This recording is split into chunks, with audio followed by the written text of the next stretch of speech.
सो है guys, red 2 movies अभी हाल ही में रिलीज हुई हैं। अजय देवगन की ये मूवीज है, तो रेड 2 याद रखना। अगर इस मूवीज को आपने नहीं देखा है, तो अगर आपने इस वीडियोस के इस 5 मिनट की वीडियोस को अगर आपने देख लिया, तो रेड 2 मूवीज कैसी है, क्या स्टोरीज है इसकी और मूवीज में क्या क्या है, सारी चीजें आप इस वीडियोस के माध्यम से समझ जाएंगे। अगर आपके पास समय नहीं है 2 घंटे 2.5 घंटे मूवीज देखने की, तो आप अगर रेड 2 के बारे में जानना चाह रहे हो, तो मूवीज कैसी है, किस पे आधारित मूवीज है, सारी चीजें मैं कवर करूंगा इस 5 मिनट के वीडियोस में। आपका बहुत ज्यादा कीमती समय बच जाएगा अगर आपने इस वीडियोस को देख लिया, तो आप रेड 2 मूवीज के सारी स्टोरीज को समझ जाओगे।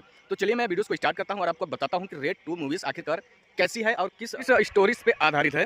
तो मैं आपको बता दूं, शुरू में आपको ये दिखाया जाएगा कि ये छोटे मोटे करप्शन नेता वगैरह होते हैं, जो कि ब्लैक मनी को व्हाइट में कन्वर्ट करने की कोशिश करते हैं, ब्लैक मनी को छुपाते हैं। तो उस करप्शन को दूर करने के लिए छोटे मोटे जो है कि रेड वाले यानी कि जो अधिकारी वगैरह होते हैं, वो लोग जाते हैं उस पर छापा मारने के लिए और ब्लैक मनी को जो है कि जब्त करते हैं। तो ऐसे में देखा जाए कि बहुत बड़े व्यापारी यानी कि बोल सकते हो ये शख्स जो भी है, ये शख्स जो कि बाबा भाई दादा भाई के नाम से प्रसिद्ध थे, तो ये काफ़ी जनता को अपनी ओर आकर्षित कर चुके थे अपने लीगल काम की वजह से, और कोई उनके अंदर की बात को कोई नहीं जान रहा था। तो ऐसे में अपने अजय देवगन ने उनके सारे पोल को खोलने की कोशिश की। यानी कि आप ये समझ सकते हो, रेड 2 रेड रेड नहीं है, वो रेड लाल वाला रेड नहीं है, रेड है, रेड जहाँ पर रेड पड़ती है। कुछ इस तरह की ये मूवीज है रेड, यानी कि अगर कहीं पर भी ब्लैक मनी है वहाँ पर रेड पड़ता है, तो उसमें अजय देवगन जाते हैं। अजय देवगन बड़े अधिकारी के पोस्ट पे रहते हैं, जो कि सभी ब्लैक मनी को व्हाइट में कन्वर्ट करते हैं, उन्हें जब्त करते हैं, उन्हें सरकार को सौंपते हैं। कुछ ऐसी ये मूवीज है। तो अपने दादा भाई जो कि यहाँ पे देख पा रहे हो, यही है दादा भाई, जो कि सभी लोगों के मतलब कि समझो कि पब्लिक इनके हमेशा साथ में रहती है और इन्हें बहुत अच्छा समझती है। ये अपने माँ के चरणों को रोज धोते हैं, यानी कि इतने सक्षम व्यक्ति हैं, इतने साधारण व्यक्ति हैं कि अपने माँ के चरणों को रोज धोते हैं। और इन्हीं के करप्शंस के लिए अजय देवगन को लगाया गया था कि आखिरकार ये इनके पास ब्लैक मनी है भी या नहीं है। उन्हीं चीज़ों को खोज करते हैं हमारे अजय देवगन। तो इन्हीं पे आधारित है कि अजय देवगन का काम सिर्फ ये रहता है, दादा भाई के अंदर की चीज़ों को बाहर निकालना, यानी ब्लैक मनी को बाहर निकालना। क्योंकि अजय देवगन को ही सिर्फ पता था कि दादा भाई कैसे थे, और सभी लोगों के लिए दादा भाई एक नेता समान थे और उनके लिए भगवान थे, उन्हें सब पूजते थे। लेकिन उनके गलत कामों के बारे में सिर्फ और सिर्फ अपने अजय देवगन को ही पता था। तो वो उनके अंदर की सारी चीज़ों को निकालते हुए, जितना भी ब्लैक मनी था सभी चीज़ों को वो बाहर निकालने की बहुत कोशिश किए, लेकिन हर एक कोशिश नाकाम हुआ। फिर लास्ट में हुआ क्या कि उनके सारे ब्लैक मनी को अजय देवगन ने सबके सामने लाकर रख दिया, और उन लड़कियों को भी सामने लाकर रख दिया जिनके साथ दादा भाई ने गलत काम किया था। अब बताइए, दादा भाई अपने माँ के चरणों को धोकर उसे जो है कि डेली उनकी पूजा करते थे, और वो व्यक्ति लड़कियों के साथ गलत काम करके और बहुत सारे ब्लैक मनी को इकट्ठा करके कहीं ना कहीं छुपा कर रखा था। कहीं तालाब में छुपा कर रखा, कहीं गन्ने के खेत में छुपा के रखा, और सभी चीज़ों को हमारे अजय देवगन सर ने ढूंढ निकाला। हमारे दादा भाई के सभी ब्लैक मनी पकड़े जाने के बाद दादा भाई को लास्ट में अपने सर को झुकाना पड़ा, क्योंकि करप्शंस बहुत ज़्यादा थे इनके पास और ब्लैक मनी बहुत ज़्यादा थे। तो इन्हीं सब के चक्करों में ये रेड 2 मूवीज़ आधे से ज़्यादा खत्म हो जाती है, लास्ट पोजीशंस पे आते हैं।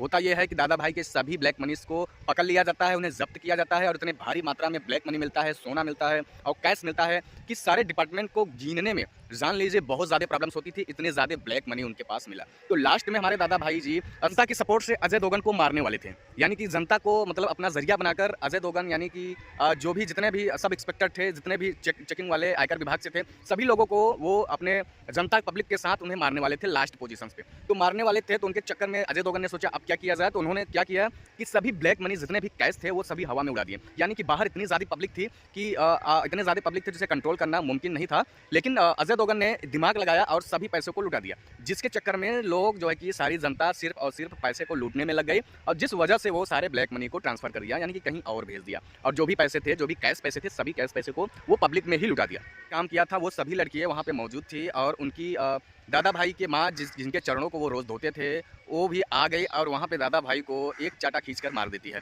और उसे बहुत ही गलत साबित करती है। और उसके बाद मूवीज़ का एंड होता है और दादा भाई को जेल हो जाती है। दादा भाई जेल में चल जाते हैं, सारे ब्लैक मनी को कवर कर लेते हैं और उस ब्लैक मनी को व्हाइट में कन्वर्ट करते हैं, और सरकार के पास सारा ब्लैक मनी चला जाता है। तो कुछ इस तरह की ये मूवीज़ थी, और इसमें एक दो हाथ भी मार धार नहीं है, और ना ही इसमें कोई लड़ाई झगड़ा ताम झाम वगैरह वगैरह है। सिर्फ ये करप्शंस पे बना है और ब्लैक मनी को व्हाइट किया जाता है, यानी कि जो भी ब्लैक मनी छुपा के रखते हैं, नेता हुए या फिर कोई भी है, उसे जो है कि एक डिपार्टमेंट करप्शंस के जरिए उसे व्हाइट में कन्वर्ट किया जाता है, और दादा भाई को जेल हो जाती है, और उसके बाद ये मूवीज़ यहीं पे खत्म हो जाती है। तो कुछ ऐसा सीन था इस रेड 2 मूवीज़ में। सो गाइस, उम्मीद है कि आपको इस 5 मिनट के वीडियोस में समझ में आ गया होगा कि रेड 2 मूवीज़ आखिर किस स्टोरीज पे आधारित है, और ये मूवीज़ कैसी है, और इसे देखना चाहिए या नहीं देखना चाहिए, सभी चीज़ें हमने कवर कर दिया है। जो भी छूट रहा हो आप इस मूवीज़ को पूरा देखकर कवर कर सकते हो। तो आपको एक अंदाजा जरूर मिल गया होगा कि इस मूवीज़ को देखना चाहिए या नहीं। इसमें कोई आपको गुंडा नहीं नजर आएगा, ना ही हीरो नजर आएगा, ना कोई हीरोइन नजर आएगा, इसमें कुछ भी नजर नहीं आएगा। एक दो तीन गाने हैं जो कि बीच-बीच में कवर किए हैं, बस और कुछ भी नहीं है। सो गाइस, उम्मीद है वीडियोस आपको जरूर पसंद आएगा। वीडियो अच्छा लगा तो लाइक जरूर कर देना। मिलेंगे नेक्स्ट वीडियो, अपना ख्याल रखना, बाय बाय।